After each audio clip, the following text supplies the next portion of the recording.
14 abad silam pada siang hari yang terik, Rasulullah Shallallahu Alaihi Wasallam mengabarkan, sesungguhnya di antara kalian ada seseorang laki-laki yang kelak gigi gerahamnya di neraka lebih besar dari gunung Uhud.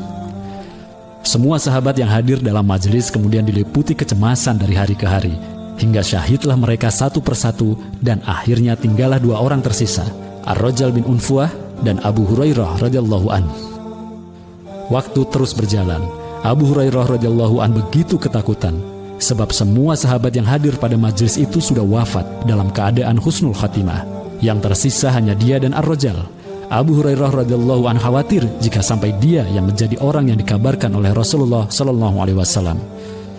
Hingga tibalah masa pemerintahan Khalifah Abu Bakar radhiyallahu anhu. Seperti yang kita ketahui, saat itu muncullah nabi palsu yang bernama Musailamah, yang kemudian diberi gelar oleh orang-orang muslim sebagai Al-Kazab atau pendusta. Musailamah Al-Kazab. Keberadaan nabi palsu ini semakin mengkhawatirkan sebab pengikutnya kian hari kian bertambah dan semakin menjadi-jadi. Mereka punya Al-Quran baru, mereka membawa Islam baru dengan dipimpin oleh seorang nabi palsu. Sebab itulah Khalifah Abu Bakar radhiyallahu anhu sudah berniat akan memerangi mereka habis-habisan. Ar-Rajal bin Unfuah merupakan seorang sahabat yang banyak hafalan Al-Qur'annya. Bisa jadi sudah hafal Al-Qur'an. Dia juga sudah hidup dan berjuang bersama Rasulullah SAW beserta para sahabat yang lain. Dia bahkan beberapa kali diutus untuk mendakwahkan Islam ke berbagai daerah. Singkat cerita, Ar-Rajal bin Unfuah meminta kepada Khalifah Abu Bakar radhiyallahu an untuk menemui dan mendakwahi Musailamah Al-Kazab.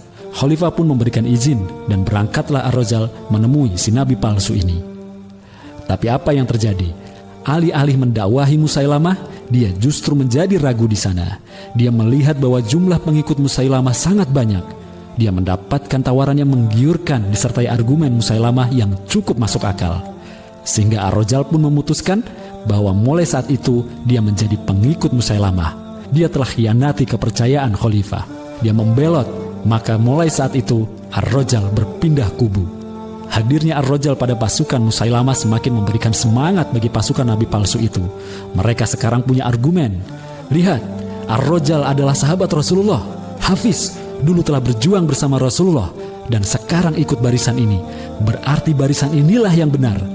Sehingga pengikut Musailamah semakin banyak dan rasa percaya diri mereka semakin meninggi. Mereka seakan mendapatkan angin segar dengan bergabungnya seorang tokoh utama dari kalangan sahabat. Di sisi lain, Abu Hurairah radhiyallahu anhu merasa lega sebab sekarang sudah jelas siapa yang dimaksud oleh Rasulullah SAW yang kelak gigi gerahamnya di neraka sebesar gunung Uhud. Pasukan muslimin pun juga semakin bersemangat sebab mereka makin yakin bahwa mereka di kubu yang benar berdasarkan sabda dari Rasulullah SAW. Semakin panaslah suasana antar dua kubu ini, yakni kubu kebenaran dan kubu kebatilan. Masing-masing memiliki kekuatan yang dahsyat. Namun tentu saja umat Islam memiliki kekuatan yang jauh lebih dahsyat yang tidak dimiliki oleh pasukan Musailamah, yakni pertolongan dari Allah yang Maha Kuat. Kelak ketika perang berkecamuk antara pasukan muslimin dan pasukan murtadnya Musailamah, Ar-Rajal berhasil dibunuh oleh Zaid bin Khattab radhiyallahu an, kakak tertuanya Umar bin Khattab radhiyallahu an.